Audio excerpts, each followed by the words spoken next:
오늘의 플러스, 인구 감소 시대 우리 군의 개편 방안에 대해 고민해 봅니다. 전 국방대 예비전력 연구센터 연구원인 정일성 박사 모셨습니다. 어서 오세요, 박사님. 안녕하세요. 예, 박사님, 최근 이제 대선 후보들이 모병제 전환과 관련된 공약들을 내세우면 논의가 좀 활발한 것 같아요. 역시 선거 때니까 병역 문제가 이제 이슈가 되는 것 같은데, 역시 이 모병제에 대한 논의가 다시 불거지는 건 저출산 때문인 거죠? 네, 말씀하신 것처럼 그것이 가장 큰 이유가 될 것 같습니다. 그리고 조기 대선을 앞두고 그 대선 후보들이 이런 공약을 내놓는 거는 우선 이 병역제도의 대상자인 그 20대 청년들에 대한 어떤 표심을 잡기 위한 일환인 것 같기도 하고 또 그 20대 청년들의 이제 부모, 형제들, 가족들에 대한 어떤 선호에 부응하기 위한 노력으로 보여지고요. 또 한편으로는 군사 전문가들은 새로운 정부의 이런 저출산으로 인해서 생기는 그 병역 감소 문제를 좀 해결하는 방안의 일환으로 이런 공약들이 대안으로 제시되는 것 같습니다. 네. 어찌 보면 선거의 표심 잡기 그런 목적도 일부 있지만 분명한 것은 저출산과 관련된 이슈 속에서 우리나라 병역제도에 대한 적절한 개편 방안 중에 하나로 논의되고 있다 이런 말씀이신데 근데 해외에 제가 소식을 들어봤더니요. 모병제 하다가 징병제로 바꾼 국가인데 다시 모병제로 또 돌아가기도 한다 이런 소리를 들었습니다. 이런 해외 좀 트렌드도 좀 설명을 해 주세요. 네. 주로 그런 국가들은 이제 유럽에 있고 유럽에도 동유럽 국가인데 공통점은 러시아와 국경을 맞대고 있다는 겁니다. 네. 2014년도에 러시아가 우크라이나의 그 크림반도를 침공하고 또 2022년도에는 우크라이나를 본격적으로 침공하면서 그 주변국들이 다음에 침공 대상은 자기 국가라는 위협 또 위기 의식이 고조가 됨에 따라서 이제 국방력을 이제 대비하려고 하니 모병제로 운영하던 국가는 공통적으로 지금 러시아의 대군과 이렇게 맞설 만큼의 수준이 아니라고 보고 충분한 어떤 병력을 확보한다는 차원에서 징병제로 회귀한 것으로 지금 분석이 되고 있고요. 또 근처에는 그 중국의 침공에 대비하는 그런 위기가 고조됨에 따라서 대만이 모병제에서 이제 징병제로 이제 바꾸고 있는 상황입니다. 네. 아무래도 모병으로는 실질적인 군사 위협에 충분히 대응하지 못하겠다는 위기 의식이 크게 작용한 것으로 분석됩니다. 네. 근데 이제 모병제, 징병제를 우리가 얘기할 때 좀 혼란스러운 게요. 예를 들어서 우리나라 같은 경우도 육군사관학교를 비롯해서 삼군사관학교, 그 다음에 또 다른 직업군인을 양성하는 많은 코스들이 있다고 들었습니다. 그러면 이거는 분명 모병제 형태인데 그 일반 보병을 기준으로 해서 또 의무적으로 또 우리가 국방의 의무를 다하는 사람도 있고 그럼 우리나라는 모병제로 분류해야 되는 거예요? 징병제로 분류해야 되는 거예요? 대한민국은 지금 그 징병제 기반 위에서 모병을 하고 있는 국가로 봐야 될 것입니다. 징병제 기반 위에 모병제를 하고 있다. 네. 그래서 병역 대상자인 남성을 기준으로 봤을 때 네. 우리는 병사나 부사관, 장교 중에 본인이 이제 선택을 해서 이제 가게 되는 것인데 간부 그러니까 부사관과 장교의 경우에는 말씀하신 것처럼 사관학교라든가 부사관학교에 지원을 해서 간부로 임명이 돼서 군 생활을 직업적으로 이어가는 모습이고요. 그렇지 않은 경우, 선택을 하지 않은 경우에는 이제 병사로 가서 의무복무를 하게 되는데 여기서도 육군과 해군, 해병대, 공군이 있지 않습니까? 네. 이런 경우에는 또 본인이 어떤 선호에 따라서 해군이나 해병대 복무, 공군 복무를 지원해서 거기서 선발되면 복무를 그런 형태입니다. 그래서 그 학자들이 구분해 놓은 어떤 병역의 형태로 봤을 때는 네.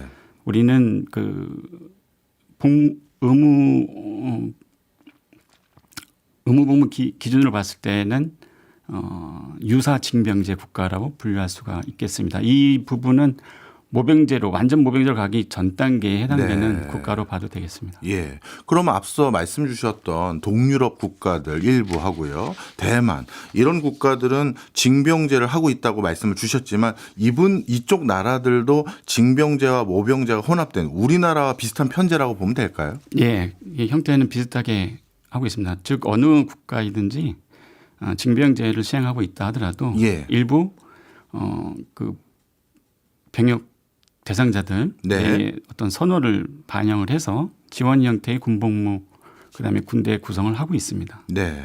이해했습니다. 자, 그렇다면 이제 징병제와 모병제에 대해서 기초적인 이해를 한 것 같고요. 그러면 우리나라는 좀 더 어느 편제에 부합하도록 이걸 혼합해서 우리가 운영해야 되느냐를 결정할 때 제일 중요한 게 우리나라가 안보를 유지하기 위해서 튼튼하게 하기 위해서 어느 정도 병력이 필요하냐 뭐 이런 산술적인 계산이 좀 있어야 되지 않겠습니까? 그런 계산이 나온 게 있나요? 네, 지금 많은 그 전문가분들이 네. 연구를 통해서 그리고 국방의 그 직접적인 이런 연구를 담당하는 기관에서도 연구를 여러 차례 한 바가 있습니다.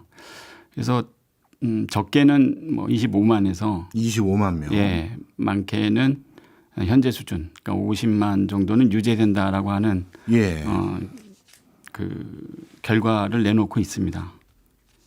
그러면 25만에서 50만이면 이게 차이가 굉장히 큰 것 같은데요. 그러면 이게 단순히 그 병력 숫자만 가지고 얘기할 게 아니라 어떤 방식으로 어떤 형태로 안보를 하느냐에 따라서 적정 인원수가 달라지는 거 아니겠습니까? 네. 그럼 25만 명이라는 숫자는 또 어떻게 나온 거고 50만 명까지는 어떻게 되는지 좀 궁금한데요. 제가 이 연구 결과를 들여다보면 예. 물론 이제 연구자들이 많은 변수를 설정했다라고 이제 설명을 이렇게 하고 예. 그 기반 하에서 이제 나온 수치인데요.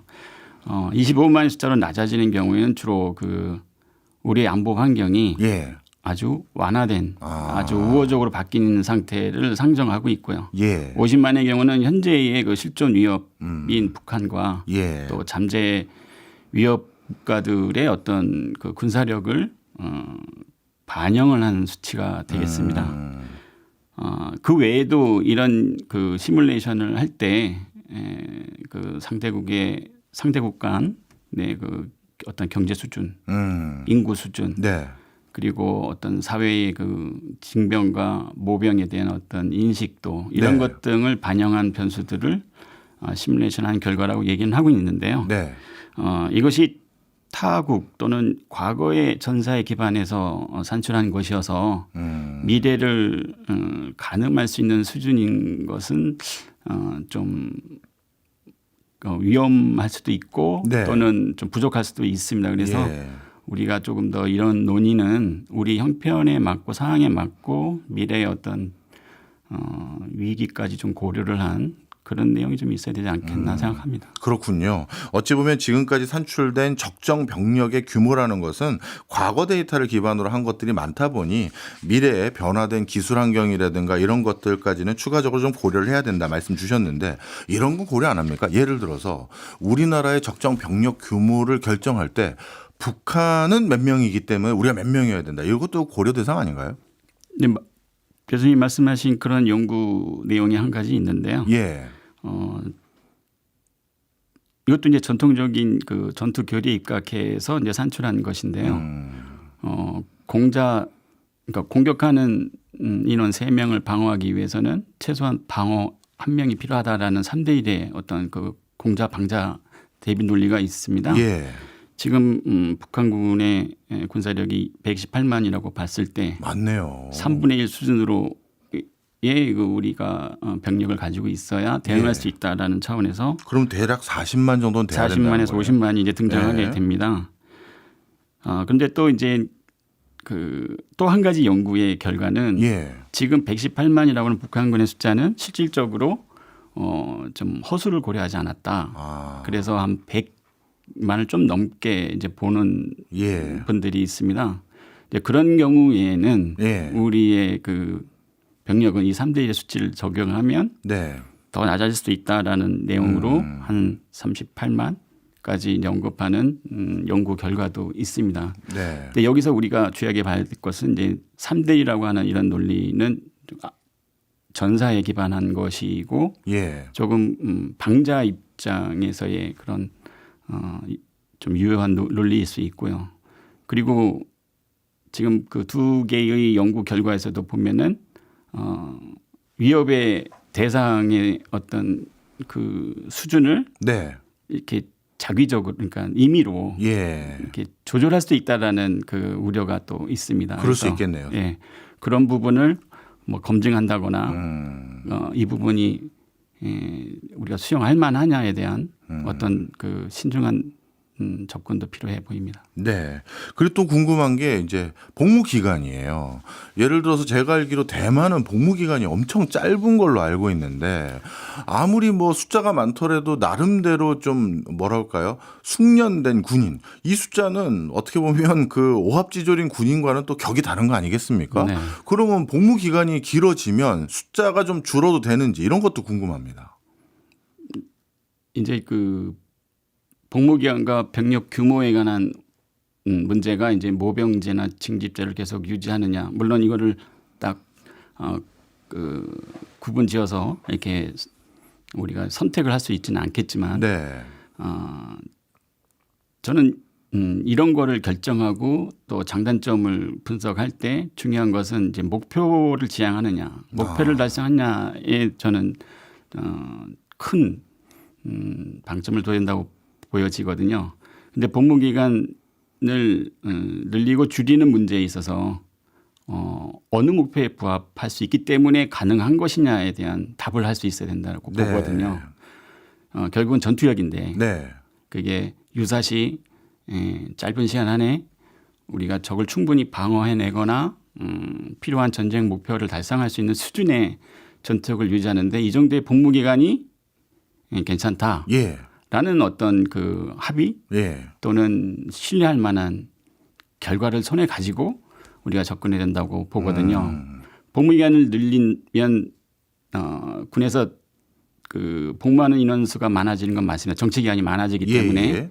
그러면 또 무슨 문제가 생기냐면 그 군의 그 정족수가 차 있기 때문에 예. 군에 지금 자연적으로 의무 복무를 해야 되는 인원들이 바깥에 대기하고 있는 사회에 대기하고 있는 적치되는 상황이 또 발생할 수가 있거든요. 그럴 수 있겠네요. 이런 문제를 어떻게 해결할 것이냐는 또 문제도 같이 고려해야 될 것이고 예. 더 중요한 거는 복무 기간이 길면은 전투력을 이렇게 올릴 수 있다는 막연한 어떤 생각은 할 수 있겠지만 어느 수준까지의 전투력을 그렇게 유지하고자 하는 거냐는 거죠. 그러니까 네. 그게 어떤 목표에 답하는 거냐 이런 것이 제일 중요하다고 봅니다. 그래서 복무 기간 줄이고 늘리고 하는 문제는 전투력 그 양성과 유지의 네. 어떤 그 필요성 뭐 이런 것에 우선 답할 수 있어야 될 거라 봅니다. 네. 그 복무 기간이라는 건 결국 전투력과도 관련이 큰데 그 전투력을 어느 목표치까지 또 어느 정도로 유지하느냐 이런 것들이 같이 논의돼야 될 사항이다 이런 말씀이시네요. 예. 그리고 또 한 가지 저는 이게 올바른 건지 그런 건지는 잘 모르겠습니다만 이번에 러우 전쟁을 봤더니요. 세상에 자국의 전쟁인데 용병을 무슨 민간 업체에다가 부탁해서 이거를 전투에다가 투입을 시키는 모습을 이번에 생생히 봤거든요. 그렇다면 또 이런 의구심이 제기되는 경우도 있잖아요. 아니면 이런 것들을 또 요구하는 국민들도 있을 수 있고 그러지 말고 우리 청년들은 다 경제 발전에 기여하고 국가가 위기 시에 뭐 일부 이런 용병을 써보자 이런 제안이 있을 수도 있는데 여기에 대해서는 뭐라고 답변하십니까? 우리가 이제 6.25 전쟁 이후부터 계속 징병제 기반으로 지금 병역제도를 가지고 오고 있는데요. 예. 이런 병역제도에서 지금 두 세대가 지났거든요. 예. 거기서 생긴 어떤 전통적인 그 어떤 관습 또는 인식들 정서라는 게 있는데 이거를 그렇게 쉽게 바꿀 수는 없다. 수용하기가 어려울 거라는 해보진 않았지만 그런 저항감에 대해서 우선은 그 부정적이고요. 네. 그리고 어떤 희생을 전제로 해서 같이 싸워야 되는 것이지 않습니까? 네. 그리고 전쟁 목표를 달성하기 위해서 각기 다른 성질의 것들을 평상시에 잘 융화시키고 협조시켜서 훈련을 통해 가지고 어느 정점에 이르놓게 하는 것이 지금 군사력 양성인데 예. 이 용병이 그런 이질적인 요소에 더 이질적인 성격을 이렇게 군 내부의 문화를 형성하지 않을까 하는 거에 대한 예. 또 그런 어떤 우려들이 있겠네요. 우려와 또 어떤 과도 기간이 우리가 감당할 수 있을까 이런 여러 가지의 그 제한 사항이 더 많이 작용하는 것 같습니다. 네. 그럼에도 불구하고 만약에 유사시에는 우리 국방 그 체계 안에서 이런 외부 민간 업체도 사용하는 것들에 대한 시뮬레이션을 고려하고 있나요? 안 하고 있나요? 오래전부터 하고 있습니다. 하고는 있군요. 예, 그 중에 저도 포함되는데요. 예. 저도 그런 연구를 한 바가 있습니다. 예. 민간 물론 이제 이것을 접근한 이유는 지금 소중한 인력 자원인 전투병이 전투원으로서의 운영되어야 될 현재 병역 자원이 고르게 너무 포진되어져 있다는 거죠. 그러니까 예. 집중하지 못하고 있는 부분, 그 집중을 어디에 해야 되겠느냐라는 것이 이제 전투 분야 또는 좀 인원이 된다고 하면 전투 지원 분야에 하고 집중하고 나머지 부분은 이제 민간 기업이나 인력을 활용하는 그런 모습으로 우리가 가게 된다면 이 총원 또는 총전력 차원에서는 네. 병역 자원이 감소하더라도 앞에서 언급한 실존 위협인 북한의 군사력에 대응할 수 있는 어떤 국방력을 형성할 수 있지 않을까. 네. 그리고 또 우리가 처음 시도하는 것이 아니라 이런 사례를 또 이런 운영을 많이 경험해 본 나라의 케이스를 있겠죠. 확인해 보니 예. 충분히 우리도 가능하겠다라는 접근은 하고 있습니다. 아, 그렇군요. 어찌 보면 우리의 소중한 전투 인력을 유실하지 않으면서 효과적으로 대응하는 하나의 방편으로 고민들을 많이 같이 하고 있다. 이런 말씀이시네요. 이 과정에서 또 제가 궁금한 게 하나 있습니다. 만약에 우리나라에 어떤 응급 상황이 터졌습니다. 그랬을 때 북한을 전제로 해서 말씀을 드리면 전투를 벌일 때 필요 인력이나 이런 것들을 결정할 때 우리나라에 있는 미군 부대나 이런 것도 고려합니까? 그건 빼고 우리만 대응한다라고 생각해서 병력 숫자를 결정하나요? 현재 조건에는 앞에서 말씀하신 동맹 전력을 고려하지 않고 우리의 전력 가지고만 산정을 하고 있습니다. 그럼 다른 연구들도 동일하고요. 왜냐하면 동맹 전력은 한반도에 있긴 하지만 네. 우리가 반드시 쓸 수 있을 거라는 어떤 보장을 우리가 어떤 보증할 수는 없는 거예요? 보증할 수 없다기보다도 네. 우리가 너무 안이하게 생각할 수 있는 접근이기 때문에 더 있으면 좋지만 지금은 우리만의 꾸릴 수 있는 전력이 얼마큼 될까를 계산하는 과정에서는 연구 목적상 제외시켜 놓고 있습니다. 예. 근데 이제 국방비도 정부 예산 지출에 적지 않은 비중을 차지하는데 예산의 효율성이라는 측면에서요. 뭐 안보 태세를 안이하게 하자 이런 의미는 절대 아닙니다만 예산의 효율성 측면에서 우리가 미군 부대 유지하는데 적지 않은 비용을 이미 대고 있고 그런데 그 비용을 나가고 있는데 그건 배제하고 적정 군 인력을 우리가 산출해서 그걸 유지한다라고 하면 이거는 이중으로 돈이 들어가는 건데 이 접근이 맞는 건가요? 네. 이미 조약으로 도와주기로 되어 있는 거 아닙니까? 근데 제가 조약의 어떤 발효 조건이나 이런 것까지는 제가 언급하긴 좀 어렵겠지만 물론 동맹이 우리에게 유사시 전력 제공을 해줄 것은 확신하고 있지만 우리가 우리의 위기를 우리의 힘으로 극복한다는 차원에서의 어떤 병역 제도나 어떤 국방 설계는 그런 의존적 조건을 좀 배제하고 자강의 차원에서의 접근이 저는 더 타당하다고 보고 네. 그런 변수가 자꾸 끼어들면 우리가 자꾸 이제 의존을 하면서 그렇게 되겠네요. 예, 이것은 이제 동맹에게 넘긴다는 뜻으로 오히려 우리가 노력하려고 하는 부분을 이렇게 좀 떨어뜨리는. 네, 좀 꾸준하게 하지 않는 게을러 버리는 또는 네. 간과하는 그런 우가 생길 수도 있을 것 같습니다. 네, 이해했습니다. 그럼에도 불구하고 또 그러면 같은 맥락에서요.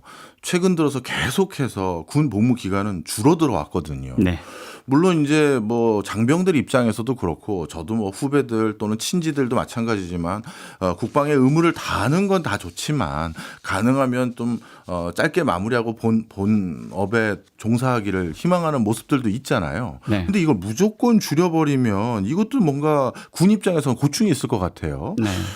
이 계속 군 복무 기간이 줄어드는 이 흐름 앞으로도 계속될까요? 우선은 지금 그 육군 기준으로는 18개월 예. 복무를 하게끔 되어 있는데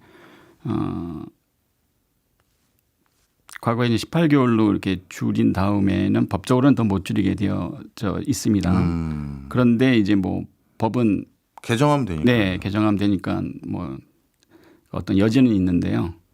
문제는 이제 전투력입니다. 예. 일단 그 의무 복무하는 병력의 숫자가 25만 또 30만 대 정도 되니까 이 인원들이 어떤 숙련도를 유지하는 차원에서의 최소 복무 개월 수가 각 병과나 특기마다 있거든요. 예. 그런 경우에 18개보다 더 줄이게 되면 굉장한 그 전력의 손실 또는 전투력 양성조차도 힘든 경우에 빠질 수가 있거든요. 예. 그래서 이런 부분은 좀 전투력을 이렇게 만들고 형성하고 또 유지하는 데 필요한 최소한의 복무 기간이 산정돼야 할 것이고요. 예. 거꾸로 그러면은 어느 정도 수준을 요구할 것이냐에 대한 우리의 또 어차피 인구는 감소하고 예, 들어온 병력 그렇죠. 수는 쩔고 적어지고 있으니 이런 것에 대한 새로운 어떤 수준의 네. 재검토가 전 필요할 거라고 봅니다. 무조건 과거의 어떤 목적치와 수준을 앞으로 미래에 예. 또는 근시일에 이거를 요구한다는 거는 그것 또한 맞지 않는 거라고 보거든요. 예. 그래서 좀 서로가 유연했으면 좋겠다는 거죠. 네. 지금까지 여쭤본 것은 지금의 병역 의무 이걸 기반으로 해서 어떤 변화를 더 가미할 수 있는지를 여쭤봤다면 지금부터는 좀 큰 틀의 변화를 좀 여쭤보도록 하겠습니다. 먼저 여성도 이제 모병제 참여해야 되는 거 아니냐 이런 목소리가 점점 올라오고 있는 건 사실입니다. 해외도 보면 남녀가 모두 징병제에 참여하고 있고 또 모병에서도 적지 않은 비중을 더 여성이 더 많이 하는 나라들도 많이 있는데 일단 여성의 징병제 또 모병 분야에서도 여성이 더 많은 비중을 차지하는 거 여기에 대해서는 군 내부에서는 어떤 의견인가요? 군 내부에서는 뭐 환영하는 분들도 있고 예. 또 좀 신중하게 보자고 하는 분들도 있습니다. 예. 우선은 얼마의 비중까지 여군을 수용할 것이냐. 그리고 지금 일부 에서 이제 제기되는 그 병사 신분까지도 여성이에게 개방하자. 네. 뭐 이런 말씀들도 나오는데 저는 이 모든 것이 이제 전투력과 연결이 돼야 된다고 좀 보거든요. 여성이 군 신분에 맞게끔 그러니까 병사나 부사관, 장교로 왔을 때 어디에 배치를 하고 운영하는 것이 병력 대체 효과도 있고 네. 더 중요한 전투력 건설에 과거와 큰 차이가 없다라는 걸 증명할 수 있어야 되는데 네. 우리는 지금 여기서부터는 개인적인 생각인데 예. 남성들의 인구가 많았을 때 예. 병력 자원이 많았을 때는 남성들이 병력을 제대로 수행하느냐 또 수행하지 않았을 때에 법적으로 잘 제재하고 지도하고 있느냐라는 부분에 대한 공정성 형평성 시비가 예. 이제 인구가 모자라서 예. 병력 자원이 부족해지니 그런 비판과 지적이 이제 여성한테로 향한다는 느낌을 받거든요. 일종의 젠더 갈등과 사회적 갈등이죠. 이걸 조장한 것은 사실 그렇게 방조한 어떤 그 이런 국방력 건설에 책임 있는 분들이나 어떤 국민의 어떤 그 합의를 잘 선제적으로 유도해야 되는 그런 정치 하시는 분들이 좀 간과하고 실패했던 거라 생각하거든요. 네. 그래서 이것이 이제 사람이 없으니 너가 하라는 식이 아니고 예. 국방이라고 하는 것, 특히 국군이라고 하는 것이 전투력을 만드는 곳이고 유지해야 되는 곳이고 유사시 희생을 전제해서 싸워야 되는 집단으로 보고 있다면 예.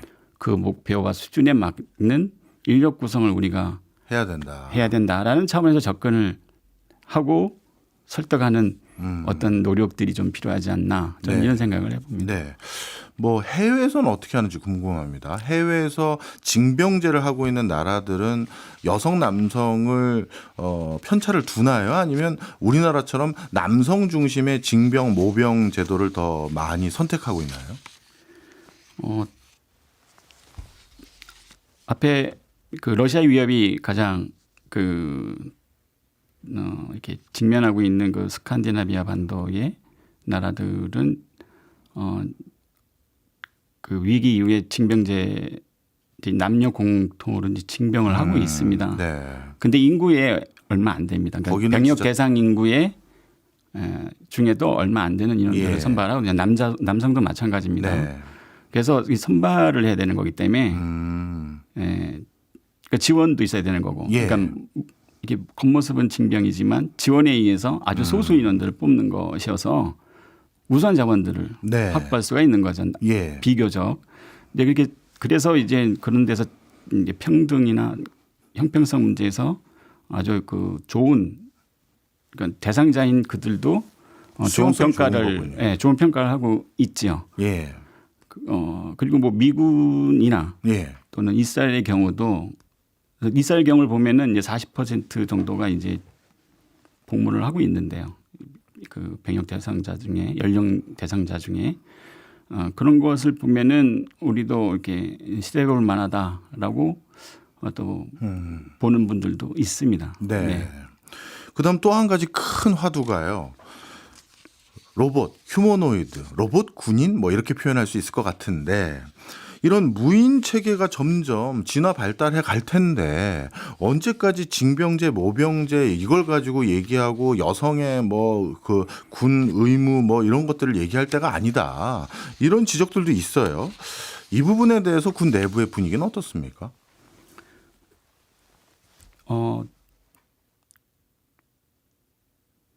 다들 뭐 반기는 분들도 있지만 예. 또 이것도 뭐 이 병력이 결국은 그 뭐 지상군이 점령 지역에 들어가서 평정하고 또 안정화를 시켜야 된다라고 이게 생각하시는 분들은 어떤 그 기술의 만능 이런 것에 대해서는 조금 거부감을 가지고 있습니다. 예. 연구에 보면은 기술 혁신으로 인해서 그 어떤 시스템을 대체하는 거는 한 30% 수준이라고 합니다. 주로 이제 인력의 부분을 보면은 예. 이렇게 나온 결론을 또 50만 병력으로 대입해 보면은 네. 우리는 뭐 한 35만 수준도 유지할 수 있는 것 아니냐라는 예. 또 이런 계산이 나오는 계산과 연계되기도 합니다. 하지만은 그 말씀드린 것처럼 30% 수준만이 병력 인원의 대체 효과가 있기 때문에 또 새로운 기술이나 이런 거를 운용할 인원들이 또 추가로 필요하고 예. 또 이런 운영 체계의 변화 때문에 또 새로운 또 질서가 또 필요하거든요. 예. 네, 이런 데서 오는 어떤 과도기도 네. 고려를 좀 해야 된다라고 봅니다. 네. 근데 이제 저야 뭐 유튜브로 보는 겁니다만 유튜브에서 마주치는 휴머노이드 형태의 로봇들, 그러니까 사람과 똑같은 외관을 가지고 있는 이런 로봇들의 움직임이나 어떤 뭐랄까요? 활동 역량을 보면 어떤 면에서는 이미 사람을 넘어서는 면도 있거든요. 그렇다면 이게 지금 어떻게 보면 인간의 생명도 위협할 수 있고 우리 국민들의 생명이 전투에 참여하면 더 손상될 수 있는 위험이 더 커지는 건데 이런 데는 그냥 로봇을 더 적극적으로 활용할 수 있는 기술 개발이나 그런 쪽으로 방위 시스템을 육성하는 게 더 나은 거 아닌가요? 네, 저도 그 부분은 되게 공감하는 부분인데요. 그런 면에서는 지금 국방 관계자나 또는 국방 관계 기관이나 또는 그 민간 기업에서는 그런 연구들을 진행을 하고 있고 일부 시험 적용도 하고 있습니다. 그렇군요. 예. 그래서 그렇지만 제일 중요한 거는 이 부분에 대한 그 과정과 과정 사이의 검증. 그러니까 전투가 이루어지든지 아니면은 전투를 보조하는 역할을 하든지 예. 어떤 그 기능과 역할과 상관없이 인간이 결국 관여를 해야 된다는 부분.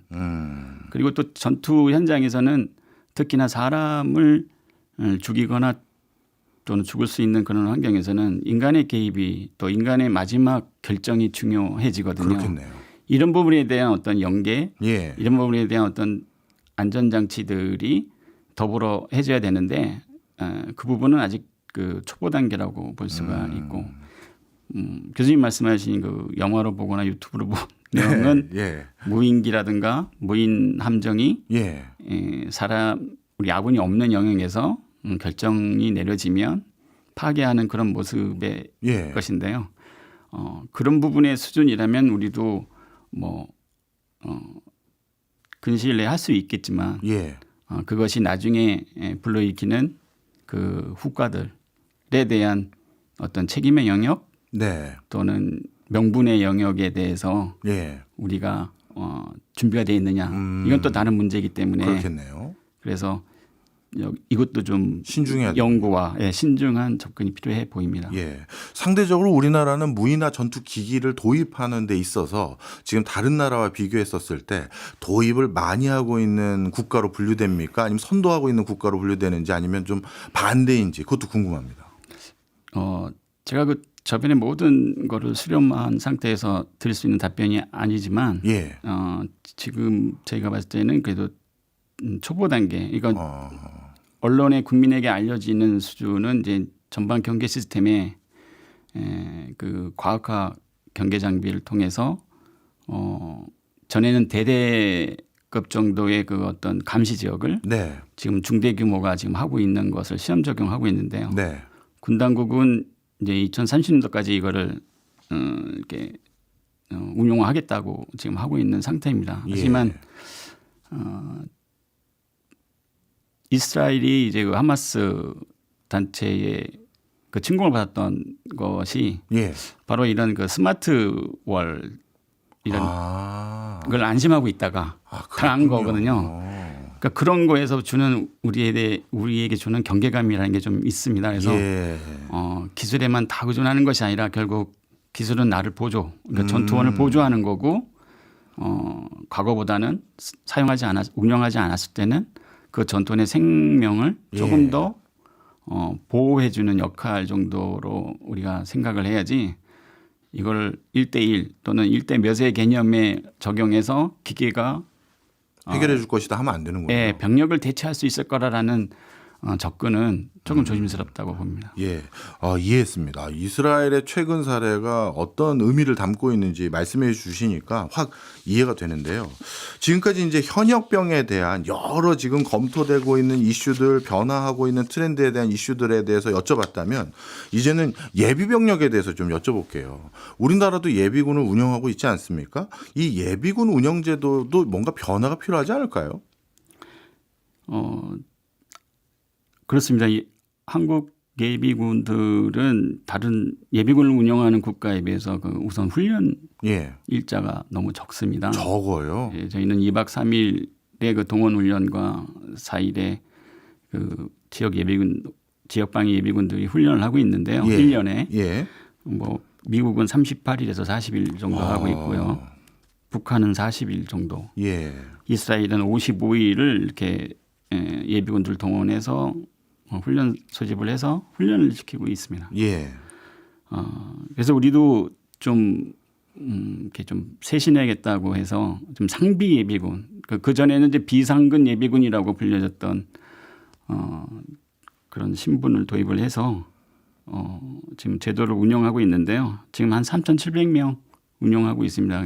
최종 단계는 10,000명까지 운영하겠다는 건데 네. 이 상비예군이 예비군을 활용하는 데는 어디냐면 전시에 우리가 이제 그 주로 동원 예비군으로 꾸려지는 예. 완성되는 부대들이 있거든요. 예. 그 부대들이 좀 더 빨리 또 좀 더 전투력을 빨리 완성할 수 있도록 그 평시지기가 아니고 예. 전시지기에 중요한 자리에 예비군, 그러니까 예비역 장교, 예비역 부사관, 예비역 병사 신분을 이렇게 선발해 가지고 네. 평상시부터 운영을 하는데 1년 360일 운영하는 건 아니고요. 예. 뭐 30일까지 하는 단기 상비 예비군이 있고 또 1년에 180일까지 하는 장기 예비군이 이렇게 해서 지금 운영은 하고 있습니다. 그런데 이것은 이제 전시에 이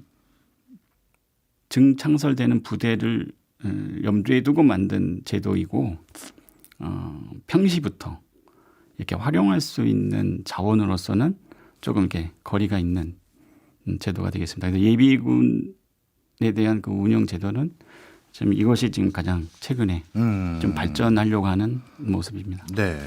제가 박사님하고 쭉 얘기를 나눠보니까요. 제가 가지고 있었던 선입견들이 많이 좀 깨져가는 것 같아요. 저는 어떤 막연한 생각을 가지고 있었냐면 이제 점점 화기도 아주 고도화되고 전문화되고 있고 그런 과정에서 뭔가 군인들이 갖춰야 될 역량이라는 것도 굉장히 전문성이 높아질 것 같다. 그다음에 전통적인 재래식 병력 이런 것들이 가지고 있는 한계점이 이번에 러우 전쟁에서도 막 드론이 막 그냥 아주 활약하는 걸 보니까 점점 제한적으로 보여서 저는 어떤 그냥 선입견을 가지고 있었냐면요. 이러다가 완벽한 모병제로 바뀌어서 정예 전문성 있는 군인들 이런 사람들을 쫙 꾸려지면서 자연스럽게 예산 배분에 대한 효율성도 높아지고 그리고 불필요한 인력이 너무 군 의무에 몰입되는 이런 상황은 없어질 거라고 생각했는데 그럴 수 있는 게 아니었군요. 맞습니까? 네, 모병제라고 그러니까 완전 모병제라고 표현하는 예. 그것이 우리 한국군에 적용이 된다고 하면 예. 뭐 좋은 점도 있을 수 있고 나쁜 점도 분명히 존재하는데요. 그러니까 완전이라고 하는 그러니까 부대의 완전성이라고 하는 것이 제가 계속 말씀드리는 것 중에 하나가 전투력과 연관된다는 거죠. 예. 그 전투력을 우리가 이제 위기 초기에 또는 전시 초기에 네. 또는 전시 중간에 지속적으로 발휘할 수 있는 수준의 인력 구성이 어떻게 될 것인가에 대한 염두에 접근한다면 예.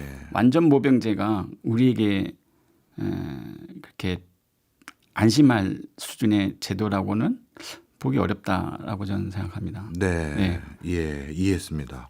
그리고 또 한 가지는 우리 사회에서 사실 군인들이 국가 안보만 책임지는 게 아니라 굉장히 국가의 여러 가지 순기능을 많이 담당하고 있잖아요. 재난재해 있었을 때 또 투여돼서 복구 활동에 가장 선봉에 쓰는 게 우리 또 군인들이기도 하고요. 여러 업무들이 군인들에게 부여되고 있는데 그런 것들까지도 병력 운용 숫자나 이런 것들에 다 고려를 하고 있는 건가요? 숫자에 그 고려한다고는 보기는 어렵고요. 현재 군이 존재하는 것이 국민의 생명과 재산을 지키기 위해서 존재하는 조직이기 때문에 네. 그의 임무 중에 하나이기 때문에 우리 국군이 이제 그런 지원을 하고 있고 현장에 나가 있는 건데요. 근데 우리가 병역 제도를 지금 논의하고 있는 이유 중에 가장 큰 것은 앞으로 병력 인구가 감소한다는 것, 예. 병역 자원이 줄어든다는 것. 그래서 군을 현재 유지하고 있는 지금의 모습이 더 이제 줄어들 거기 때문에 부대 수도 줄일 수밖에 없거든요. 네. 근데 이랬을 때 지금 이런 어떤 그 역할이 계속 유효하냐, 지속 예. 가능하냐의 부분에 대해서는 저는 좀 어렵겠다라는 생각을 하게 되고요. 실제로 그 모병제로 많이 옮겨간 부대들 국가의 경우 이 상비군 운영이 예. 그 역할이 많이 축소되고 있습니다. 즉 전투에 그 최적화된 조직이기 때문에 또 그 양성이라든가 어떤 그 훈련이 거기에 집중되어 있고요. 네. 그러다 보니 예산도 그쪽에 집중이 돼 있기 때문에 어떤 그 전통적인 안보 위기에는 운용하는 것을 조금 제한하는 모습을 보고 있습니다. 네. 그리고 이 부분은 이제 지방자치단체 지역의 경우도 마찬가지거든요. 네. 거기도 인구가 줄고 있고 과거처럼 국군이 이런 비전통 안보 재난이나 사고에 좀 대응해 주길 바라고 있지만 예. 앞으로는 그게 힘들 수 있다는 것에 이제 좀 어떤 경각심 또는 어떤 노력의 전환을 좀 할 필요가 있다는 거죠. 그런 의미에서 지금 국가 방위 요소 중에 하나인 뭐 민방위대라든가 예. 소방, 경찰의 어떤 역량을 지금보다 좀 더 키우고 이렇게 좀 최적화하는 노력도 같이 병행해야 된다고 보아집니다. 네. 뭐 해외 같은 경우는요. 사실 지금 여러 첨단 뭐 기술들이 육성되면서 무기 체계랑 방위 체계가 전혀 바뀌어가는 과정에서 병력에 대한 고민들도 가중되는데 일부 해외 국가들은 그 과정에서 군 내부의 저항의 목소리도 많은 것 같아요. 당연히 장성분들 입장에선 군 조직이 축소되는 게 자신들의 권한이나 위상이 줄어드는 거라고 생각하실 수도 있겠죠. 우리나라 내부에서는 뭐 이런 저항들은 아직은 없나요? 모병제에 대한 좀 어떤 모병 가능성에 대해서 우려하는 목소리 그게 있고요. 그 모병이 충분히 되지 않는 외국의 사례를 이렇게 착안해서 예. 우리도 모병제를 한다고 하더라도 부분적으로 한다 하더라도 예. 우리가 원하는 만큼의 수준의 규모가 모집이 되겠느냐라는 어떤 그런 부정적인 시각이 제일 큽니다. 그리고 모병을 하게 되면 비용이 높아지지 않습니까? 인건비가 그렇겠죠. 높아지지 않습니까? 예. 그러니까 그 한정된 예산에서 이 모집할 수 있는 인원의 숫자, 예. 즉 군이 꾸려갈 수 있는 구성원의 숫자가 줄어들거든요. 예. 그럼 부대 수도 줄고 예. 이런 부분에 대해서 교수님 말씀하신 그 어떤 뭐 지배력의 약화 그리고 경쟁이 또 심화되겠죠. 예. 예, 일단 그 기본 모수에 의해서 진출이라든가 또는 어떤 자기가 선호하는 어떤 보직 같은 것이 있을 텐데 네. 그런 보직을 제대로 찾지 못한다거나 하는 경우가 생기겠죠. 그런 데서 예. 오는 불편함은 있지만 표면적으로 말할 수 있는 건 아니겠고요. 네. 아무래도 제일 많은 저항은 병력이 충분히 모집되지 않기 때문에 실존 위협인 북한의 현재 그 가공할 군사력에 대응할 수 있겠느냐라는 것이 그런 저항보다는 그런 우려가 어떤 합리적 비판이 있죠. 네, 이해했습니다. 인구가 변화되면서 참 많은 것들을 우리가 뜯어 고치고 다시 바로잡아야 되는 상황이 된 것 같은데 병역의 의무도 그 중에 하나였다는 생각을 오늘 또 갖게 됩니다. 우리가 몰랐던 거 오늘 많이 배웠습니다. 지금까지 정일성 박사였습니다. 고맙습니다. 감사합니다.